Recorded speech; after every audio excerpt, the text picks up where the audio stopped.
Good morning, students. I am Mohit Narula, your financial market management teacher. Hope you all are well and enjoying a sound health. Today, I have come up with one more video on the chapter Evolution of Money. Before going ahead, I would like to tell you about the topics which we are going to cover in this chapter. Firstly, it's evolution of money, then barter system, then monetary system, types of currencies, and functions of money. Let's have a look at the mind map which I have prepared for you so that you can comprehend the concepts quite easily. Let's look down. First, types of currencies. Through this mind map, I would try to show you that basically there were four types of currencies. The initial one was barter system, then coins replaced barter system. After coins, paper currency came into existence, and now in this era of e-commerce and e-business, where plastic money has made its presence felt. In this mind map, I have also tried to show you some characteristics of money. So let's begin our first topic, which is evolution of money. Dear students, have you ever imagined how the transaction used to take place in ancient times when currency was not there? Yes, you thought rightly. At that time, barter system used to prevail. Most of you might have read about this system in your earlier classes in social science. Barter system was a system where people used to exchange commodities with another commodities to fulfill their needs. For example, suppose there are two persons. One is person A and another is person B. Person A has 5 kg of potatoes and person B has 5 kg of tomatoes. Now, the one who needs potato, he will exchange with the other one who needs tomatoes. Up till here it's okay when the quantities are same. But the main drawback of this system is the main problem arises when the quantities are not same. So this was the biggest drawback of barter system. Then coins came into existence. Coins replaced barter system. So coins were initially introduced by Chinese. Coins were firstly made of brass, then copper coins, and even during Mughal period silver coins were there. After coins, paper currency came into existence.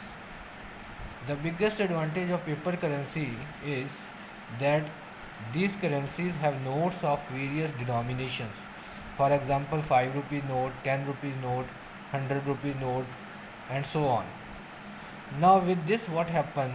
Suppose you have to buy a commodity of rupees 40 and you have given 100 rupees note. Now for 40 rupees you will buy a commodity, rest 60 rupees will be given back to you. But this privilege was not available at the time when barter system used to prevail. So that drawback was overcome by the paper currency. Now in this modern era of e-commerce and e-business, plastic money has made its presence felt. Plastic money includes debit cards, credit cards. Now debit cards are also known as ATM cards. These cards are used to withdraw money from the banks anytime, any day of the year. It is 24/7 service. Now suppose if any emergency arises you and you don't have sufficient cash, then you can withdraw. You can go to ATM cards at any time of the day, at any odd hours, and you can withdraw money from there if you have sufficient balance in your bank accounts. So through this system, we our dependence on banks have fallen short. Quite opposite to it is credit cards.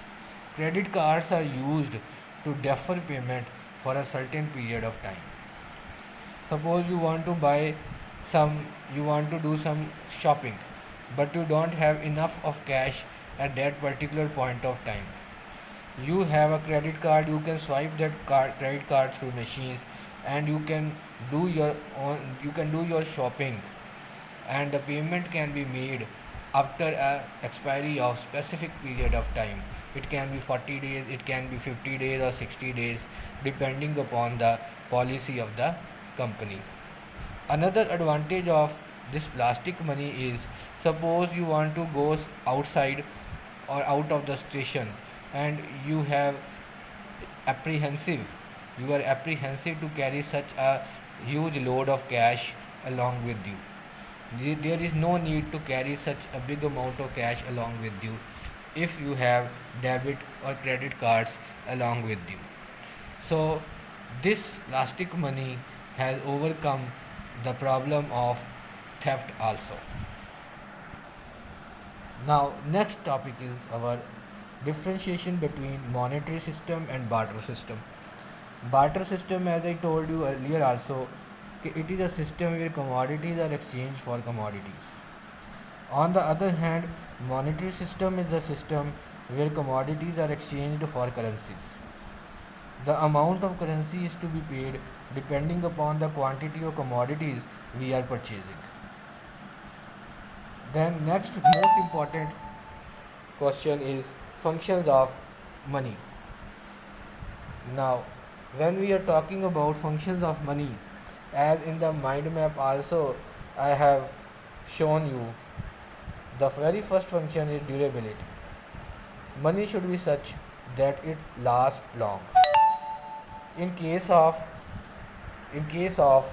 you can say coins, they are not easy to break, they last long. But as far as paper currency is concerned, because it is quite dearer to us, we keep us in our safety mode. Then divisibility, it should be such that it can be broken down into smaller denominations. Smaller denomination means where you can have the commodity of less cost and you have a note of a bigger amount, the remaining amount can be returned back to you. So divisibility is another important function of money. Portability, it states that money should be easy to carry around, convenient and easy to use. Easy to carry, so it's not it we can portability, convenient and also easy to use. Easy to use, you don't have to take huge amount of cash along with it. Hard to counterfeit, it can't easily be faked or copied. Then next is generally accepted by large population.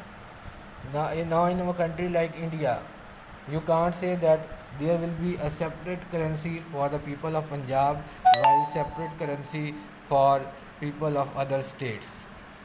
It should be same all throughout the India.